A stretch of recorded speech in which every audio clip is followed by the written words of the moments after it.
La indústria de la moda sempre es diu el mateix dato, però jo crec que és bastant important dir-ho. És la segona empresa, la segona indústria més contaminant del món. Hi ha coses problemàtiques dins del procés de producció de totes les peces, tant a nivell mediambiental com a nivell ètic-social. Des de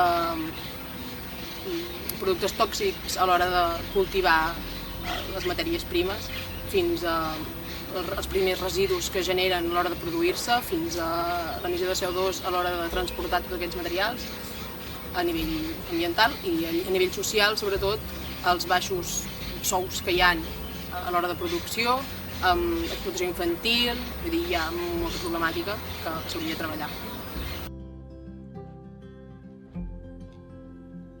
Sí, no en la parte práctica del producto, o sea, no del funcionamiento práctico, que digamos que la vida de este producto se termine, sino de que está más relacionado al problema social del que hablábamos antes, de las tendencias efímeras de moda, que tenemos esta necesidad de cambiar cada 3 meses nuestro armario cuando la ropa sigue en buen estado y se puede seguir usando esta ropa.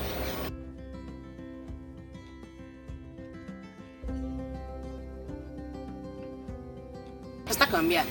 O sigui, des de Moda Sostenible veiem que cada dia pugem de seguidors a Instagram, per exemple, hi ha més gent implicada en ser part del canvi, que hi ha molta feina a fer, evidentment, però el tema és, jo crec, que educar la gent i donar més alternatives a l'hora de consumir. Sobretot el tema de donar facilitats per trobar alternatives a aquest fast fashion.